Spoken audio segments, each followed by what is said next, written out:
Pastor Apollo C. Quiboloy raised concerns over the possible consequence of Kim Jong Un and President Putin's meeting in Russia. Hannah Sancho files this report. Pastor Apollo C. Quiboloy of the Kingdom of Jesus Christ sees North Korean leader Kim Jong Un's visit to President Vladimir Putin as a dangerous step. In his program Give Us This Day on Wednesday, Pastor Apollo revealed that this could potentially be the catalyst for the start of the Third World War.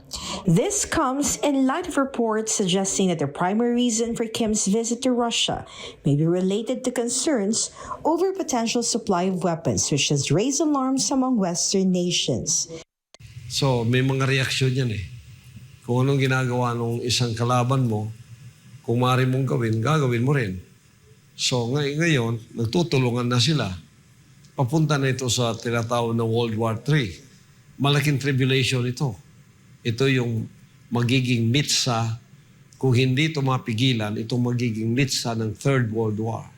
According to Pastor Apollo, it is relatively easy to transport these weapons, especially if Russia requests it, as North Korea is connected to mainland China, and they can route them through there to reach Russia. Pumupunta si Kim Jong Un sa North Korea because North Korea na connected yan sa mainland China. Through China, papunta na ng Russia yan, boundary lang eh. Nagte-train lang yan. So kung mag-supply ng armas yan, hindi na mag-aeroplano, by train na lang. Underground pa. Hindi wala nang hinto. Naku, matindi to. Di ba?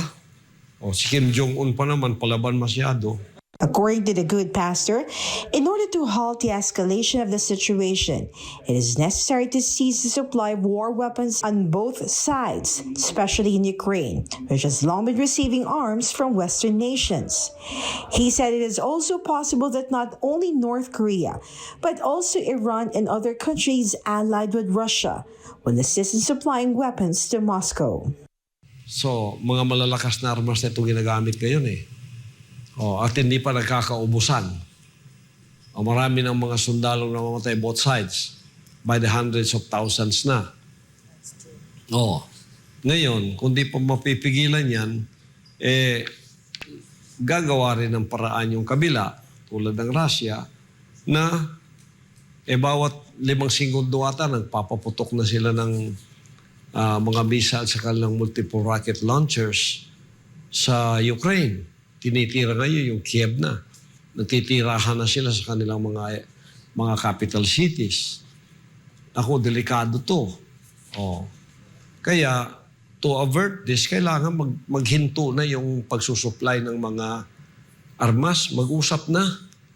So, matatandaan na una nang nagsupply ang mga kanlurang bansa, Estados Unidos at mga pinagsama-samang bansa sa Europa, ng mga armas pandigma sa Ukraine sa simula pa lamang ng military intervention ng Russia sa Ukraine. Sa pag-aakalang kung sila ay magtutulungan, magagapin nila ang Russia. Na-underestimate mo yung kalaban. Hanggang ngayon, hindi pa naubos ang missile nila. Meron namang isang magsusupply. Sino pa yung iba? Baka may Iran pa diyan. Baka may iba pang mga bansang katuwang ng Russia. It should be noted that the conflict between Russia and Ukraine originally stemmed from Ukraine's failure to comply with the Minsk Agreement and its alleged mistreatment and discrimination against Russian-speaking people in the Donbas region, which is part of Ukraine that Russia annexed in September last year. In the end, Pastor Apollo stated that because both sides refused to back down, it is possible that there will be no clear winner, and the outcome of the conflict could lead to mutually assured destruction. The most frightening scenario would be if these countries were to resort to using nuclear missiles, potentially resulting in the world's devastation and humanity's extinction. For God and my beloved Philippines, this has been Hannah Sancho, SMNI News. Pastor Apollo C. Quiboloy believes that the declaration of martial law in the country saved the Philippines from the hands of communists. Hannah Sancho reports. Sa matagal na panahon, Chairman, binigyan po ng napakasamang imahe yung September 21. Ang narinig lang po natin ay isang narrative Alam niyo po, Chairman, sa mundong ito, dalawa dapat ang narrative na naririnig natin. Kung narinig na po natin yung isang narrative, okay. Pero wag naman natin isuppress yung isang narrative. Yung isang narrative po ay itong martial law ay nakapagdulot din po ito ng pagliligtas sa ating bansa na tayo po ay maging communist country. At marami din po tayong mga kasundaluhan ang nagbigay po ng buhay para maligtas po ang ating bayan na tayo po ay makubkob ng mga komunista. Kasi nung panahon po na yan, Chairman, ay malakas na malakas ang komunista sa Southeast Asia. Katulad po ng nangyari sa Korea, katulad po ng nangyari din sa Vietnam. Kung natatandaan niyo po sa Indonesia, napakalakas din po ng komunista dyan. Nagkataon lang po na matindi yung kanilang presidente nung panahon na yun. Tinapos niya agad yung problema doon. At ganun din po sa Malaysia. Kaya po itong pagtatag ng martial law, hindi naman po natin sinasabi na pinasisinungalingan natin yung sinasabi naman ng isang narrative. Oo, sige, nandyan yung narrative ninyo, pero may isang narrative. Huwag naman natin solohin lang. Kailangan, kung kinikilala ninyo, yung mga bayani nyo dyan, meron din isang bayani dito. At dapat din natin silang kilalanin. Sapagkat kung hindi dahil sa kanila, hindi natin mai enjoy lahat ito. Ini-enjoy natin ang kalayaan na ito dahil sa sakripisyo ng mga sundalo na ito. This is a statement made by Senator Robin Hood Padilla during a committee hearing in the Senate. With this proposal to declare September 21 each year as a day for commemorating martial law in the country as a day for unsung heroes. In the program Give Us This Day on Wednesday, Pastor Apollo Quiboloy of the Kingdom of Jesus Christ expresses support for Senator Padilla's proposal. Pastor Apollo emphasized that if it weren't for the declaration of martial law, the Philippines might have suffered a fate similar to Cambodia, becoming a killing field where millions of Khmer people perished under the regime of communist leader Pol Pot. Again, Senator Padilla was right when he said that. I've been saying that for a long time, even in my preaching, even in my Give Us This Day program, or whatever program I have. I've said, if the former president, late President Ferdinand Marcos Sr. did not declare martial law, we would have been a communist country now under the brutal leadership of Joma Sison. And we would have been like Cambodia right now when there was the killing field.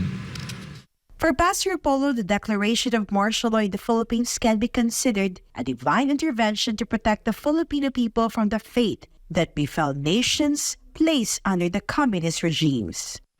We were averted from having that kind of an experience where Cambodia's Pol Pot killed over more than 1 million or millions of people in Cambodia, the killing fields. You know that. That is what will happen to us if martial law was not declared. So martial law was declared as an act of the president, and it is a divine intervention.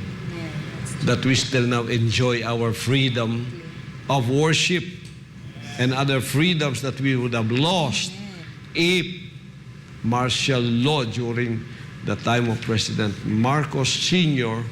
was not declared. So, I've been saying that all along. And Senator Padilla was right in saying that also. Pastor Apollo expressed his support for Senator Padilla's proposal to declare September 21 not only as a day to commemorate martial law, but also to recognize what are known as unsung heroes. So Padilla said, we have soldiers who gave their lives to save our nation from being surrounded by communists. We will not enjoy all of this if not for them. We are enjoying this freedom because of the sacrifices made by our soldiers. True. Correct. Even until now. Even after the height of the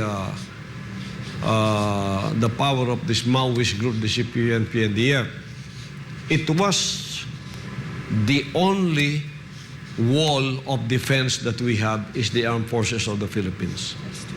And they stood their ground for us. That's why we still have our freedom right now. That's why I love the soldiers. I love the armed forces of the Philippines. For God and my beloved Philippines, this has been Hannah Sancho, SMNI News.